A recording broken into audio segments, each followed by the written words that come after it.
ہر کہانی صرف سننے کے لیے نہیں، محسوس کرنے کے لیے ہوتی ہے۔ اگر آپ بھی ان لوگوں میں سے ہیں جو لفظوں میں دل ڈھونڈتے ہیں تو آپ بالکل صحیح جگہ پر ہیں۔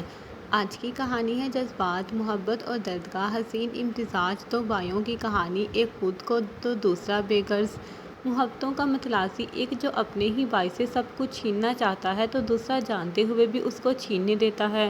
ایک محبتوں میں گرا تو دوسرا محبتوں کا ڈسا۔ کردار وہی جو آپ کے دل کو چھو جائے، آواز وہی جو کہانی کو زندہ کر دے۔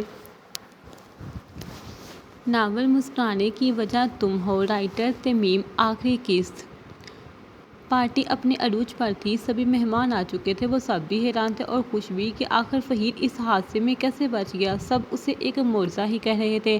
نوفل پورے وقت میں بالکل خاموش سا ایک کونے میں کھڑا تھا۔ عائشہ تو فہیر کے آگے پیچھے بھاگ رہی تھی۔ وہ بہت دل سے تیار ہوئی تھی، لیکن یہ الگ بات تھی کہ فہیر اب اسے نگاہ اٹھا کر بھی نہیں دیکھ رہا تھا، کیونکہ اس کے دل میں کوئی اور بسنے لگی تھی۔ تبھی زائرہ کی وہاں انٹری ہوئی۔ وہ سفید پاؤں کو چھوتی فراق میں بے انتہا حسین لگ رہی تھی۔ اسے دیکھ کر فہیر کے ہونٹوں پر مسکراہٹ دوڑ گئی۔ عائشہ اور نوفل سے اس کی یہ مسکراہٹ چھپی نہ رہ سکی تھی، اور دوسرا، اس کے آتے ہی ریحانہ سبحان اس کے خود پاس آ گئی تھیں۔ اسے جو پروٹوکول مل رہا تھا، عائشہ کے ساتھ باقی سب بھی حیران تھے کہ آخر یہ لڑکی ہے کون جس پر ریحانہ سبحان صدقے واری ہوئے جا رہی تھیں۔ ریحانہ سبحان زائرہ کا ہاتھ پکڑے اسٹیج پر لے آئیں اور اسے فہیر کے برابر کھڑا کرتے ہوئے وہ ان تمام مہمانوں کو دیکھتے ہوئے ان سب سے زائرہ کا تعارف کروایا اور پوری روداد سنا ڈالی۔ زائرہ کو دیکھتے ہی عائشہ اسے منٹوں میں پہچان گئی تھی۔ یہ تو وہی لڑکی ہے جو میں ریسٹورنٹ، آئس کریم بار اور پھر گروسری اسٹور کے باہر ملی تھی۔ یقین نہیں آ رہا کہ فہیر سے وہ ملی کیسے، مگر وہ نہیں جانتی تھی یہ تو نصیب کا کھیل تھا۔ نوفل وہاں سے ہٹ گیا تھا۔ وہ ایک کونے میں خاموش سا کھڑا تھا، کیونکہ فہیر کے آنے کے بعد اس کی حیثیت پھر سے دو کوری کی ہو گئی تھی۔ اسے تو جیسے سبھی بھول گئے تھے۔ زائرہ اسے ڈھونڈتے ہوئے وہاں چلی آئی۔ ارے تم یہاں کیا کر رہے ہو؟ چلو وہاں چلتے ہیں نا۔ نوفل نے ایک بھرپور نگاہ اس کے حلیے پر ڈالی۔ وہ اس ڈریس میں بہت حد پیاری لگ رہی تھی۔ اسے پھر سے نانوں کی پلاننگ یاد آئی۔ اس کا دل بڑھ آیا۔ تبھی اس نے دیکھا فہیر بھی عائشہ کے ساتھ اسی طرف آ رہا تھا۔ اس نے زائرہ سے کہا، آئی ایم سوری، میرا موڈ نہیں ہے، پلیز لیو می الون، میں اکیلا رہنا چاہتا ہوں۔ ایکسکیوز می، یہ کہہ کر نوفل وہاں سے چلا گیا۔ زائرہ حیران نگاہوں سے اسے وہاں سے جاتے ہوئے دیکھ رہی تھی۔ اسے کیا ہوا؟ بہت عجیب برتاؤ کر رہا ہے میرے ساتھ۔ پہلے تو ایسا بالکل بھی نہیں تھا۔ اس نے میری تعریف بھی نہیں کی۔ میں کتنا دل سے تیار ہوئی تھی، وہ بھی اس کے لیے۔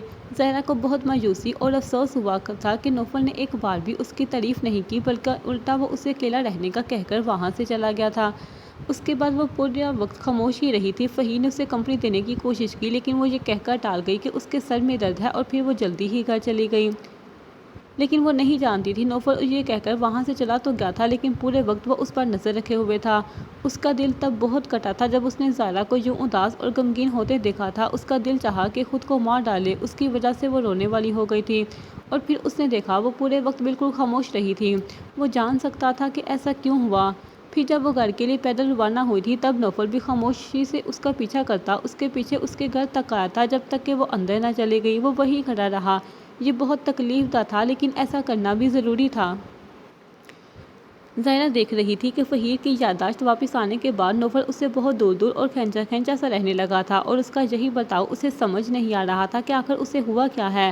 اور تو اور اب وہ اسے شادی کے متعلق بھی بات نہیں کر رہا تھا۔ آج بالآخر نوفل نے خود ہی زائرہ سے ملنے کی خواہش کی، اور زائرہ نے خوشی خوشی اسے کیفے شاپ بلا لیا۔ جب اس کی کیفے شاپ میں ڈیوٹی ختم ہوئی تو اسی وقت نوفل ہی وہاں چلا آیا۔ اسے دیکھ کر وہ خوش ہو گئی۔ وہ ہاتھ کپڑے سے صاف کرتی اس کے پاس آئی۔ تم آ گئے، بڑے دنوں بعد ہماری ملاقات ہوئی ہے، آؤ بیٹھ کر باتیں کرتے ہیں۔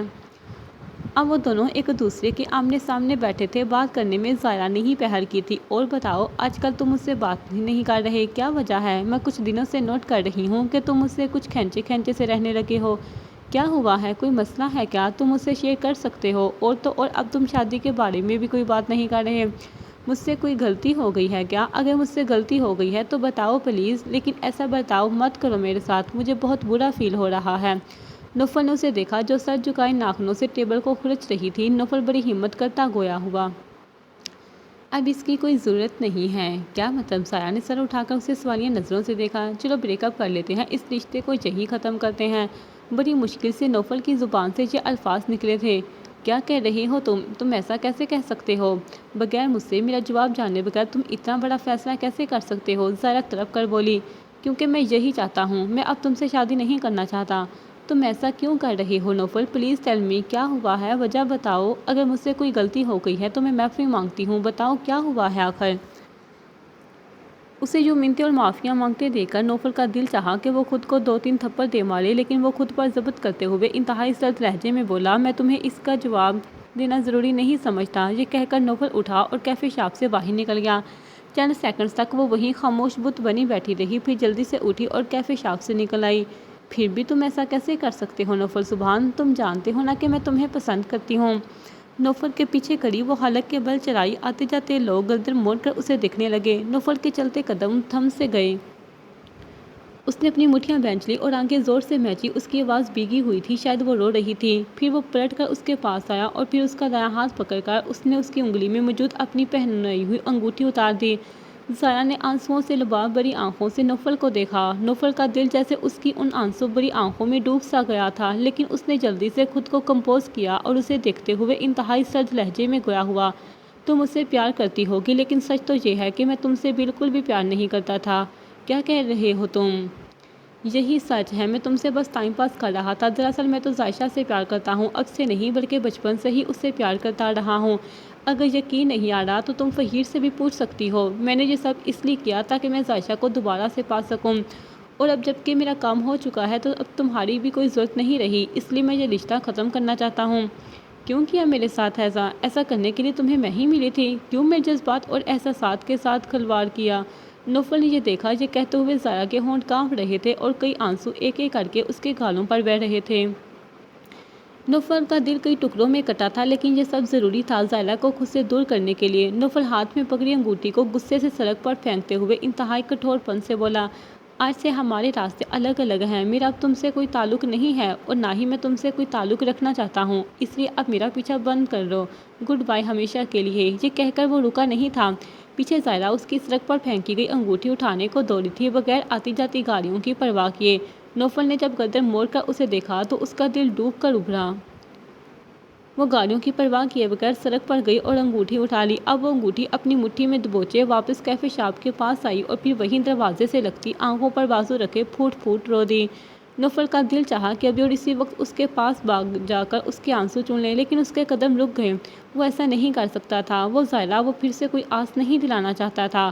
وہ یہ سب فہیر کے لیے کر رہا تھا کیونکہ وہ اس کی پوری ڈائری پڑھ چکا تھا، اور خاص کر یہ کہ زائرہ کی آنٹی کی بھی یہی خواہش تھی، اور وہ نہیں چاہتا تھا کہ کل کو اگر زائرہ کو اس بارے میں پتہ چلے تو وہ اپنے اس فیصلے پر پچھتائے۔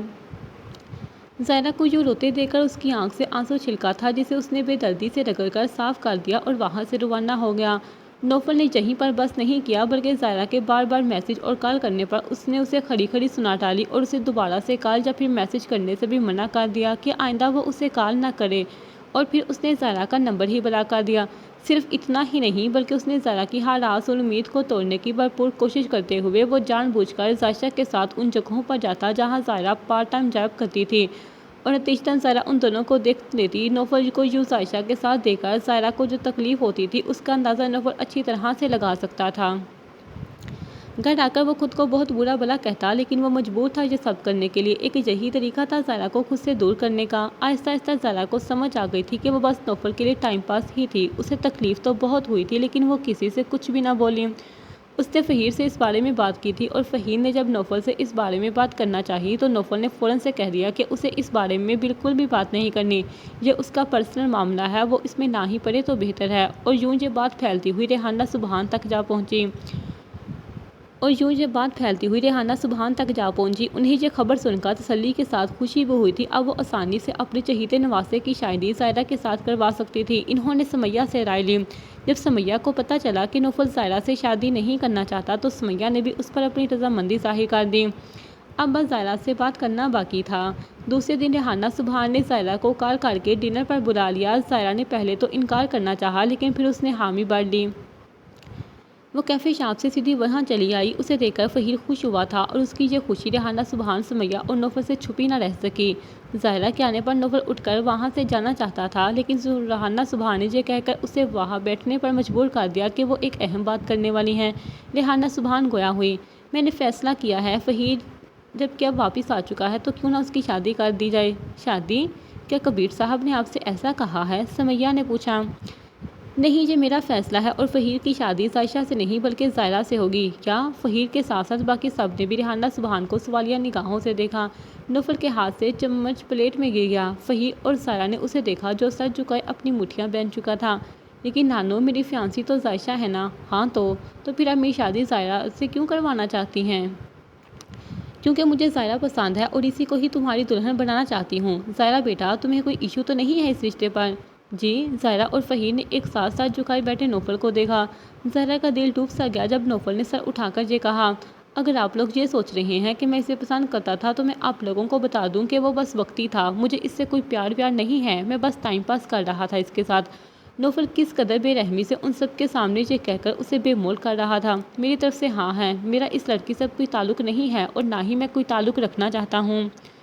یہ کہہ کر نوفل وہاں سے اٹھ کر چلا گیا، یہ بھی نہ دیکھا کہ پیچھے بیٹھی زائرہ اس کی بے رخی پر رو رہی تھی۔ ایک آنسو دائیں آنکھ سے چھلکا تھا جو فہیر کی نگاہوں سے چھپا نہ رہ سکا۔ تو پھر ٹھیک ہے، جب تم سب لوگ راضی ہو تو میں اس رشتے کو یہیں پر ڈن کرتی ہوں اور میں چاہتی ہوں اسی ہفتے کو ان دونوں کی باضابطہ طور پر منگنی کی اناؤنسمنٹ کر دوں۔ لیکن مام، کبیر صاحب کو جب یہ پتہ چلے گا تو وہ ناراض ہوں گے۔ ہونے دو، میرے لیے میرے نواسے کی خوشی ہی سب سے زیادہ عزیز ہے۔ چلو اب کھانا شروع کرو۔ فہیر نے دیکھا زائرہ بالکل خاموش اور چپ چپ سی، اس نے کھانا بھی ٹھیک سے نہیں کھایا تھا۔ کھانے کی میز سے اٹھتے ہی وہ سیدھی نوفل سے بات کرنے اس کے روم میں آئی تھی، لیکن وہ تو گاڑی کی چابیاں لے کر وہاں سے کب کا جا چکا تھا۔ زائرہ کو اس کی بے رخی پر بہت دکھ ہو رہا تھا۔ وہ یوں ہی اس کے روم میں کھڑی اس کا روم دیکھ رہی تھی۔ اس کا ارادہ نوفل سے بات کر کے جانے کا ہی تھا اور یہ آخری بار تھا۔ اچانک چلتے چلتے وہ اس کے بیڈ روم کے ساتھ اٹیچ اسٹڈی روم میں چلی آئی۔ کتابوں کو دیکھتے ہوئے اچانک ہی اس کی نگاہ ایک البم پر پڑی تھی۔ اس نے جو ہی وہ البم اٹھا لیا اور اب البم کھولے ان میں موجود تصویروں کو دیکھ رہی تھی۔ اس البم میں ہر جگہ عائشہ کبیر کی ہی تصویریں تھیں، بچپن سے لے کر فہیر سے منگنی تک کی۔ وہ حیرت سے عائشہ کی ایک ایک فوٹو کو دیکھتی سوچ رہی تھی کہ بھلا نوفل اس کی بچپن سے لے کر اب تک کی فوٹوز کیوں رکھے ہوئے ہے۔ پھر اسے اپنے سوال کا جواب مل گیا جب اسے یاد آیا کہ نوفل نے اسے بتایا تھا کہ وہ اصل میں عائشہ کبیر سے محبت کرتا ہے، نہ کہ اس سے۔ وہ تو صرف اس کے ساتھ ٹائم پاس کر رہا تھا تاکہ زائرہ اس کے پاس واپس آ جائے۔ عائشہ کی فوٹوز پر زائرہ کے ٹپ ٹپ آنسو گرنے لگے۔ تو کیا نوفل سچ کہہ رہا تھا؟ وہ بس میرے پاس ٹائم پاس کر رہا تھا؟ میں بھی کتنی بے وقوف ہوں جو اس کی محبت کو حقیقت سمجھ بیٹھی۔ زائرہ کے لیے یہ بہت تلخ حقیقت تھی، لیکن اسے قبول کرنا ہی اب بہتر تھا۔ نوفل کی پہلی اور سچی محبت شاید عائشہ کبیر ہی تھی۔ اس نے اس حقیقت کو قبول کرنا ہی بہتر سمجھا تھا، لیکن ایک حقیقت یہ بھی تھی کہ وہ نوفل سبحان کو پسند کرتی تھی۔ اس کے ساتھ گزارا گیا ایک ایک پل بہت خوبصورت تھا، وہ بہت اچھا انسان تھا۔ اب جب یہ حقیقت سامنے آئی تو اسے قبول کرنا اس کے لیے مشکل ہو رہا تھا کہ وہ بس ایک ٹائم پاس ہی تھی۔ اس نے اپنے آنسو صاف کیے، البم واپس اسی جگہ پر رکھا اور خاموشی کے ساتھ وہاں سے نکل گئی۔ اب نوفل سے کوئی بھی بات کرنے کی ضرورت نہیں تھی کیونکہ اسے جواب اس کا مل چکا تھا۔ اس نے ریحانہ سبحان اور فہیر کو اپنا فیصلہ سنایا کہ وہ اس رشتے پر راضی ہے۔ اس کے اس فیصلے سے جہاں ریحانہ سبحان خوش ہوئی تھی وہیں فہیر کی خوشی کا بھی کوئی ٹھکانہ نہ تھا۔ زائرہ کو پانے کی وہ ہمیشہ سے بس چاہ اور خواہش رکھتا تھا، لیکن آج اس کی یہ خواہش بھی پوری ہونے والی تھی۔ ریحانہ سبحان نے کبیر صاحب اور اس کی فیملی کو بلا کر اپنے فیصلے سے آگاہ کیا۔ عائشہ تو وہاں سے واک آؤٹ ہی کر گئی تھی، لیکن کبیر صاحب ایک اچھے انسان تھے۔ انہوں نے ریحانہ سبحان کے اس فیصلے کا احترام کرتے ہوئے کہا کہ جو وہ مناسب سمجھے، انہیں اس فیصلے پر کوئی اعتراض نہیں ہے۔ اور پھر منگنی کی تیاریاں شروع کر دی گئی۔ ریحانہ سبحان اپنے نواسے سے منگنی کی تقریب پر دل کھول کر خرچہ کر رہی تھی۔ انہوں نے اپنے تمام دوستوں اور رشتہ داروں کو انوائٹ کیا تھا۔ زائرہ کی فیملی بھی انوائٹڈ تھی، لیکن عائشہ نے صاف انکار کر دیا کہ وہ فہیر کی منگنی پر ہرگز نہیں جائے گی۔ بھلا وہ اپنے ایکس فیانسی کو کسی اور کا ہوتے کیسے دیکھ سکتی تھی؟ یہ اس کے لیے ناقابل برداشت تھا۔ بالآخر وہ دن بھی آ گیا جس کا سب کو بے چینی سے انتظار تھا۔ فہیر کے پہلو میں سجی سنوری بیٹھی زائرہ تمام مہمانوں کی نگاہوں کا مرکز بنی ہوئی تھی۔ آج وہ بے انتہا خوبصورت لگ رہی تھی۔ یہی وجہ تھی کہ پاس بیٹھے فہیر کے ساتھ ساتھ ایک کونے میں چپ چاپ کھڑے نوفل سبحان کی نگاہ بھی بار بار بھٹک کر اس کی طرف اٹھ رہی تھی۔ وہ مسکرا کر سب مہمانوں سے مل رہی تھی۔ نوفل یہاں نہیں آنا چاہتا تھا، لیکن ریحانہ سبحان نے زبردستی اسے وہاں بلایا تھا اور اب وہ اپنے ٹوٹے زخمی دل پر ہزاروں پہرے بٹھائے ایک کونے میں چپ چاپ کھڑا تھا۔ لیکن یہ دل بھی کیا چیز ہے، بار بار سامنے بیٹھی اس پری وش کو دیکھنے کی صدا لگا رہا تھا۔ اس نے ہزاروں کوشش کی کہ وہ اس سے دستبر ہو چکا ہے، لیکن دل تھا کہ مانتا ہی نہیں۔ تمام مہمان آ چکے تھے، بس تھوڑی دیر بعد ہی وہ دونوں ایک دوسرے کو اپنے نام کی انگوٹھی پہنانے والے تھے۔ سمیہ سبحان دونوں انگوٹھیاں لے آئی تھی۔ کوئی نہیں جانتا تھا کہ ان مہمانوں کے بیچ اور کوئی بھی آیا ہوا تھا۔ اکرام مہمانوں کے بیچ میں کھڑے جیسا تماشا دیکھ رہے تھے، ایک نگاہ ان دونوں پر ڈالی اور ایک نگاہ اپنے بیٹے پر جو ایک کونے میں اپنے دل پر جبر کیے کھڑا تھا۔ اکرام کا خون کھول اٹھا تھا اپنے بیٹے کے ساتھ یہ ناانصافی ہوتے دیکھ کر۔ اس نے اپنی مٹھیاں بھینچ لی۔ فہیر سبحان کی وجہ سے آج تک اس کا بیٹا تکلیفیں اور دکھ دے آیا تھا۔ اس نے بچپن سے لے کر اب تک ہر وہ چیز اس کے بیٹے سے چھین لی تھی جو اسے پسند ہوتی تھی، اور تو اور آج تو اس نے حد ہی کر دی تھی۔ اس کے بیٹے کی محبت وہ لڑکی ہی چھین رہا تھا جس سے اس کا بیٹا بے تحاشا محبت کرتا تھا، جس کی وجہ سے اس کے ہونٹوں پر مسکراہٹ آئی تھی، جس کی وجہ سے اس کے بیٹے نے جینا چاہا تھا، لیکن آج اسی لڑکی کو فہیر سبحان چھین رہا تھا اور وہ اپنے بیٹے کے ساتھ یہ ناانصافی نہیں ہونے دے سکتا تھا۔ اس نے ایک نگاہ کونے میں کھڑے اپنے خاموش بیٹے پر ڈالی جس کی آنکھوں میں بے انتہا دکھ اور کرب واضح دکھائی دے رہا تھا، پھر اس کی نانوں اور ماں کو دیکھا۔ آخر کیوں وہ دونوں اس کی اس حالت سے اب تک اتنی بے خبر تھیں؟ اکرام اپنے ساتھ پسٹل لایا تھا تاکہ وہ اس فہیر سبحان کا خاتمہ کر ڈالے، اسی کی وجہ سے اس کا بیٹا اتنے دکھ اور تکلیف جھیل رہا تھا۔ نہ ہوگا فہیر سبحان اور نہ ہی اس کے بیٹے کو اتنا کچھ دیکھنا پڑے گا، وہ بس اپنے بیٹے کو ہمیشہ خوش دیکھنا چاہتا تھا۔ اس نے اپنی زندگی میں بہت سے برے کام کیے تھے، اس نے کبھی بھی فرصت میں اپنے بیٹے کے بارے میں نہ سوچا کہ وہ کس حال میں ہے اور کیا چاہتا ہے، لیکن جب آج اسے اس حال میں دیکھا تو اس کا دل تڑپ اٹھا۔ اس نے سوچا کہ اب ویسے بھی اس کی زندگی کا کوئی فائدہ نہیں ہے، اس کے پاس کچھ بچا ہی نہیں تھا۔ بیوی اور بیٹے کو تو وہ برسوں پہلے اپنی ضد، انا اور نفرت کی بین چڑھا کر انہیں خود سے دور کر چکا تھا۔ بیٹا اس کی اب شکل تک دیکھنے کا روادار نہیں تھا، اسی لیے اس نے سوچا کہ مرنے سے پہلے وہ اپنے بیٹے کی زندگی سے فہیر سبحان جیسے ناسور کو بھی اپنے ساتھ ختم کر ڈالے، تاکہ وہ مرنے سے پہلے اپنے بیٹے پر ایک عدد احسان کرتا جائے، تاکہ اس کے بعد وہ ہمیشہ خوش رہے گا۔ سب سے پہلے ریحانہ سبحان نے انگوٹھی زائرہ کی طرف بڑھائی تھی تاکہ وہ انگوٹھی فہیر کو پہنا سکیں۔ زائرہ نے مسکرا کر ان کے ہاتھ سے انگوٹھی لی۔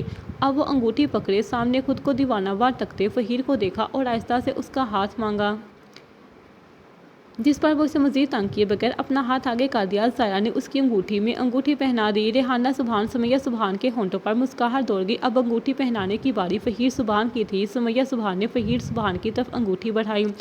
فہیر نے مسکرا کر ان کے ہاتھ سے انگوٹھی لی۔ اب وہ زائرہ کے سامنے اپنا ہاتھ پھیلائے اسے اس کا ہاتھ مانگ رہا تھا۔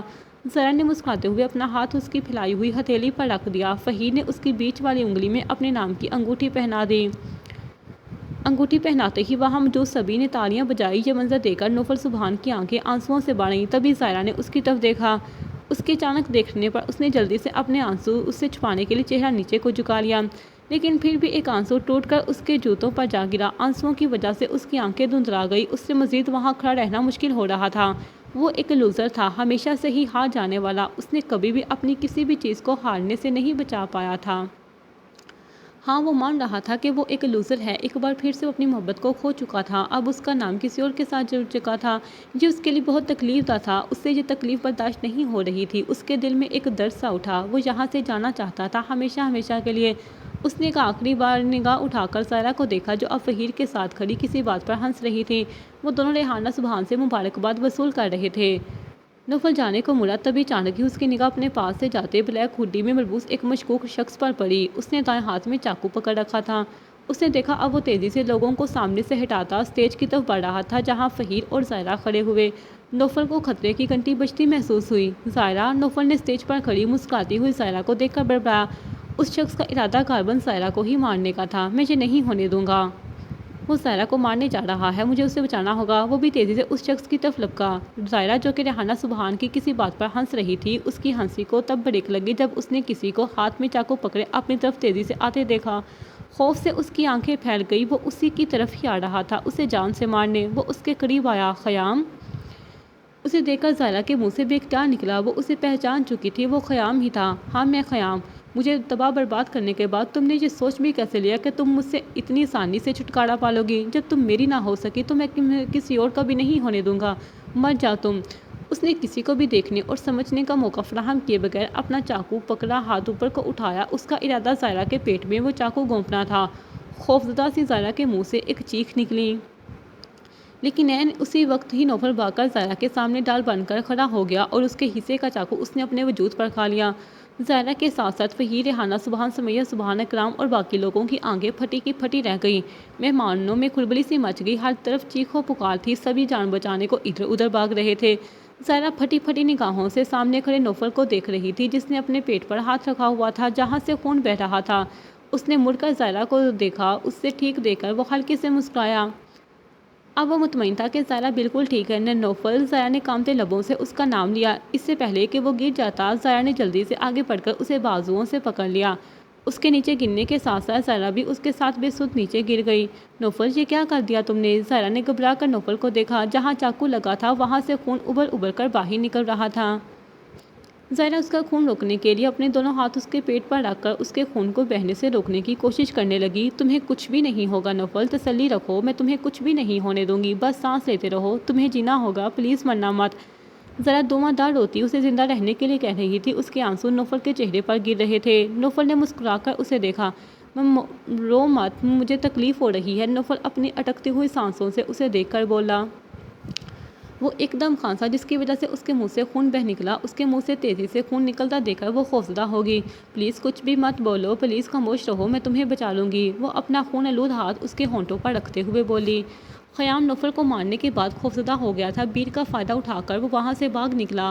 خدا کے لیے کوئی ایمبولینس کو کال کرے، اس کا خون بہت بہہ رہا ہے، یہ مر رہا ہے، پلیز اسے بچا لو، زائرہ روتے ہوئے چلائی۔ زائرہ کے چلانے پر ہی سب کو ہوش آیا تھا۔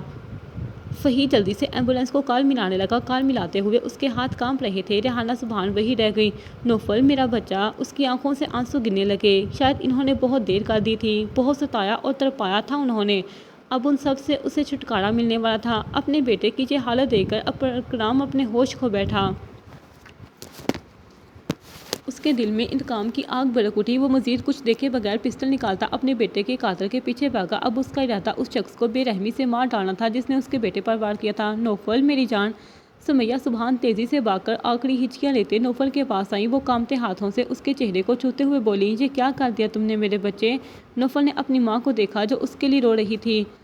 آج پہلی بار اس نے اپنی ماں کو اپنے لیے فکر مند ہوتے اور روتے ہوئے دیکھا تھا، لیکن اب اسے فکر اور آنسوؤں کا کیا فائدہ، وہ تو مر رہا تھا۔ بہت دیر سے انہیں احساس ہوا تھا کہ شاید وہ ان کا بیٹا ہے۔ نوفل آخری ہچکیاں لے رہا تھا۔ تبھی اسی وقت عائشہ وہاں دوڑ کر آئی تھی۔ اس کی سانس پھولی ہوئی تھی، لیکن سامنے کا منظر دیکھ کر اس کے ہاتھ میں پکڑی نوفل کی ڈائری وہیں گر گئی اور اس کے ساتھ عائشہ بھی بے سود نیچے گر گئی۔ اپنی بیٹی کو یوں گرتے دیکھ کر کبیر صاحب اور ان کی اہلیہ بھاگ کر اس کے پاس آئے۔ عائشہ، میرے بچے، کیا ہوا ہے؟ وہ دونوں اس کے پاس بیٹھے اس سے پوچھ رہے تھے، لیکن وہ کوئی بھی جواب نہیں دے رہی تھی، بلکہ خاموشی ٹکٹے باندھے سامنے آخری ہچکیاں لیتے نوفل کو دیکھ رہی تھی۔ آنسوؤں کی جھڑیاں لگ گئی اور وہ بلک بلک کر رو دی۔ شاید اس نے بہت دیر کر دی تھی یہاں آنے اور نوفل کو سمجھنے میں۔ آج اسے حقیقت کا پتہ چلا تھا کہ نوفل اسے بچپن سے محبت کرتا رہا تھا۔ زائرہ نے آج اپنی منگنی سے پہلے اسے نوفل کی ڈائری اور ساتھ میں ایک لیٹر بھیجا تھا جس میں اس نے سب کچھ لکھا تھا کہ نوفل اسے بچپن سے ہی پیار کرتا رہا ہے، لیکن وہی نہ سمجھ تھی جو اس کے پیار کو نہ دیکھ پائی اور فہیر کی وجہ سے اسے ہمیشہ سے اگنور کرتی رہی۔ وہ جانتی تھی کہ بچپن سے لے کر اب تک نوفل اس کا بہت خیال رکھتا آیا تھا، تو یہ وجہ تھی۔ اس نے ایک ایک تصویر کو سنبھال کر رکھا ہوا تھا۔ وہ بچوں کی طرح آنکھوں پر ہاتھ رکھے زالوں کی طرح رو دی۔ مجھے معاف کر دو نوفل، میں نے تمہیں سمجھنے میں بہت دیر کر دی، پلیز معاف کر دو اور واپس آ جاؤ، میں تمہیں کھونا نہیں چاہتی۔ وہ سر جھکائے رو رہی تھی۔ ایمبولینس کو کال کر کے فہیم جلدی سے اس کے پاس آیا اور نوفل کو تسلی دیتے ہوئے بولا، ایمبولینس بس آتی ہی ہوگی، پلیز ہمت رکھو میرے بھائی، اب اس کا کوئی فائدہ نہیں ہے، میرا وقت آ چکا ہے۔ وہ خون سے بھرے منہ کے ساتھ آہستگی سے ہنس کر بولا۔ فہیم کا دل دہل اٹھا۔ ایسی باتیں کیوں کر رہے ہو تم؟ خاموش ہو جاؤ، فہیم نے اسے ڈانٹا، جس پر نوفل مسکرایا۔ مجھے معاف کر دینا فہیم، میں نے تمہارے ساتھ بہت غلط کیا، مجھے وہ سب نہیں کرنا چاہیے تھا۔ وہ باری باری اپنی نانو، والدہ اور آخر میں زائرہ کو دیکھتے ہوئے بولا، مجھے تم سب لوگ معاف کر دینا، میں تمہیں کچھ بھی نہیں ہوگا، اپنی یہ بکواس بند کرو۔ فہیم غصے سے بولا تو نوفل ہنس دیا، جس کی وجہ سے اسے کھانسی کا دورہ پڑا اور خون کی الٹی کر دی۔ یہ دیکھ کر زائرہ چیخ پڑی، کیا ہو رہا ہے تمہیں؟ پلیز حوصلہ رکھو، ایمبولینس بس آتی ہی ہوگی، بس تب تک تم سانس لیتے رہو، میں تمہیں بچا لوں گی، بھروسہ رکھو مجھ پر، وہ نم آنکھوں سے بولی۔ نوفل نے اسے دیکھا، پھر اپنا ہاتھ اوپر اٹھایا اور زائرہ کا اپنے خون سے بھرا ہاتھ اپنی گرفت میں لیتے ہوئے اٹک اٹک کر بولا، مجھے معاف کر دینا زائرہ، میں نے تمہیں ہرٹ کیا، میں نے تمہیں خود سے دور کرنے کے لیے تم سے جھوٹ کہا تھا، لیکن سب تو یہ ہے میں تم سے بہت پیار کرتا ہوں، تم ایک بہت ہی نیک دل اور اچھی لڑکی ہو، بہت زیادہ اچھی، میں تمہارا شکر گزار ہوں کہ تم نے میرے ساتھ اتنا اچھا وقت گزارا، میرے ساتھ ایسا رویہ رکھا، مجھے پیار، عزت اور محبت دی، مجھ پر بھروسہ کیا، جس کے لیے میں پوری زندگی ترستا رہا ہوں۔ اب اگر میں مر بھی جاؤں تو مجھے کوئی غم نہیں، کیونکہ میں تمہاری وجہ سے جڑی اپنی یہ اچھی اور پیاری یادیں ساتھ لے کر جاؤں گا۔ زائرہ کی آنکھ سے ایک آنسو ٹوٹ کر نوفل کے چہرے پر گرا۔ پلیز ایسی باتیں مت کرو، میں تمہیں بچا لوں گی، بس سانس لیتے رہو۔ نوفل نے پاس بیٹھے آنسو بہاتے فہیر کو دیکھا، پھر آہستگی سے گویا ہوا، اب سے زائرہ تمہاری ہے فہیر، پلیز اس کا خیال رکھنا اور اس کی آنکھوں میں کبھی آنسو مت آنے دینا، میری تم سے آخری گزارش اور خواہش ہے۔ یہ کہتے ہی نوفل گہری گہری سانس لینے لگا، اس کی سانسیں اکھڑ رہی تھی۔ نوفل کی یہ حالت دیکھ کر سب گھبرا اٹھے۔ نوفل نہیں، پلیز مت کرو ایسا۔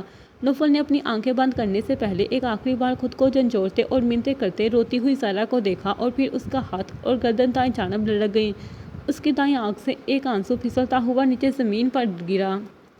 نہیں نوفل، زائرہ نے ایک زوردار چیخ ماری اور دارے مار مار کر رو دی۔ ریحانہ سبحان، سمیہ سبحان، عائشہ اور فہیر اپنی جگہ ساکت بیٹھے رہ گئے۔ کیا نوفل مر چکا تھا؟ ریحانہ سبحان کا دل درد سے پھٹنے لگا۔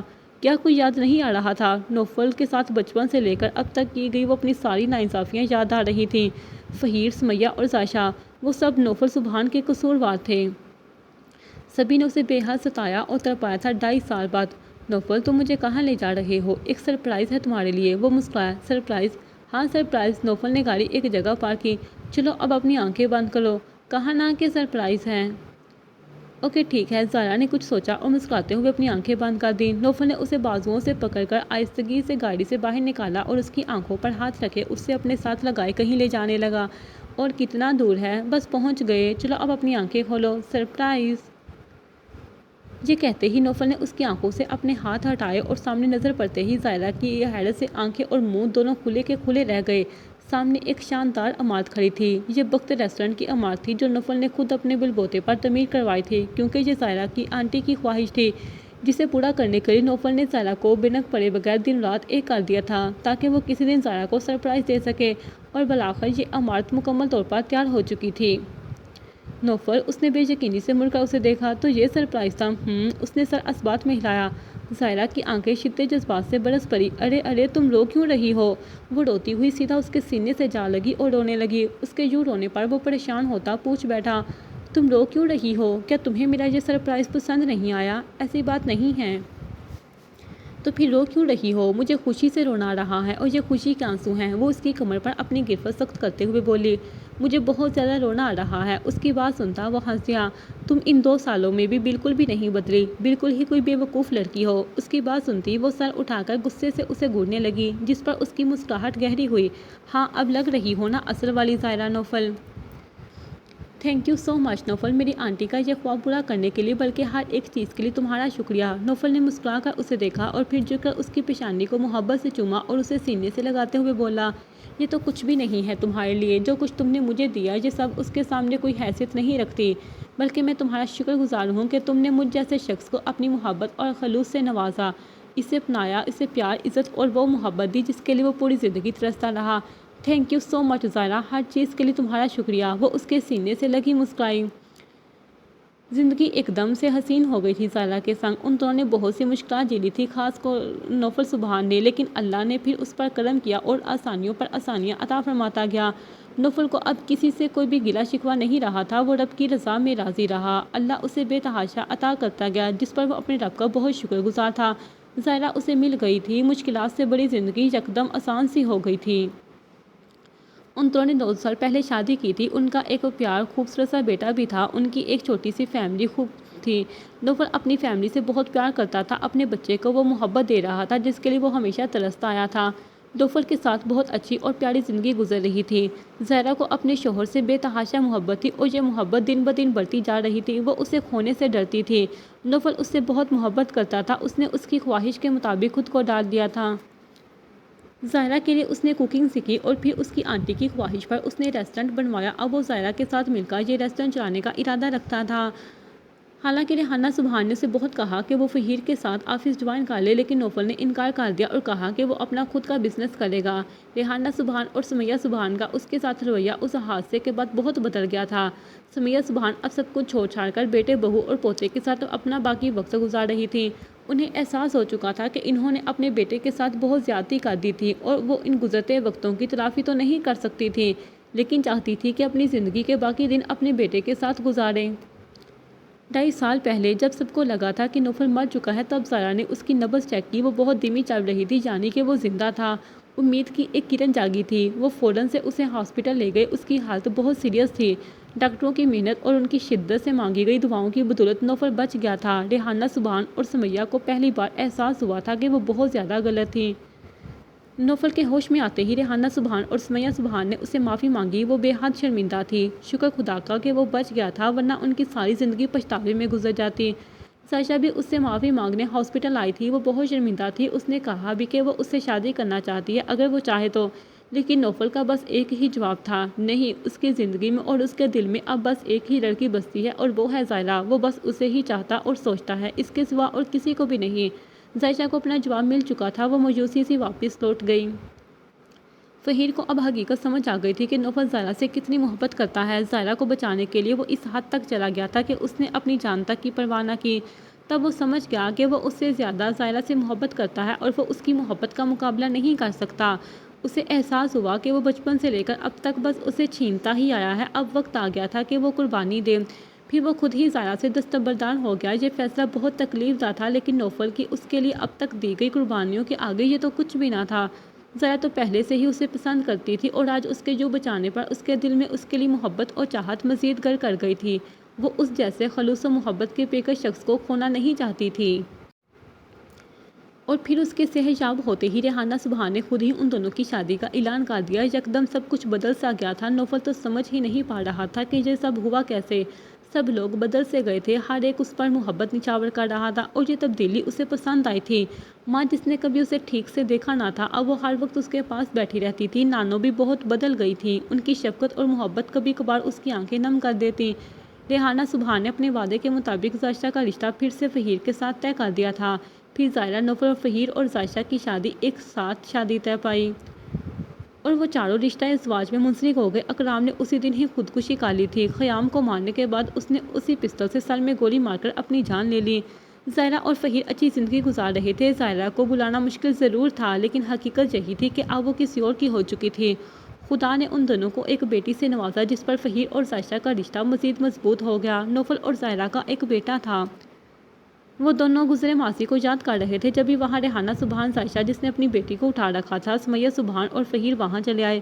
انہیں دیکھ کر زائرہ خوش ہو کر بولی، آپ سب لوگ یہاں؟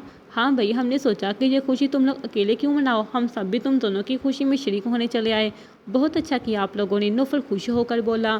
مبارک ہو بڑے بھائی، اب تم اپنا بزنس شروع کرنے والے ہو۔ ویسے ہمارا مقابلہ بڑا سخت ہوگا، فہیر نوفل کو گلے سے لگاتے ہوئے بولا۔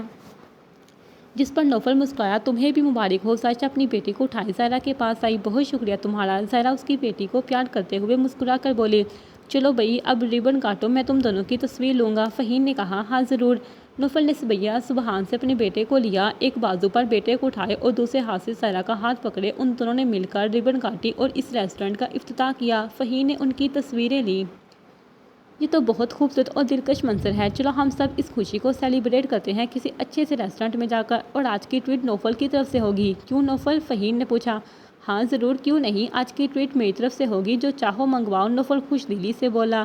راہو، یہ ہوئی نا بات، چلو اسی خوشی میں ایک فیملی فوٹو ہو جائے۔ ہاں کیوں نہیں، چلو لائن میں لگو، فہیر نے کہا۔ نوفل اپنے بیٹے کو اٹھائے زائرہ کو خود سے لگائے کھڑا تھا۔ زائشہ اپنی بیٹی کو اٹھائے فہیر کے ساتھ کھڑی تھی اور ان چاروں کے بیچ میں ریحانہ سبحان اور سمیہ سبحان کھڑی مسکرا رہی تھی۔ فہیر نے ایک فیملی پکچر لی اور یہ ایک خوبصورت اور ہیپی فیملی پکچر تھی۔ ختم شد۔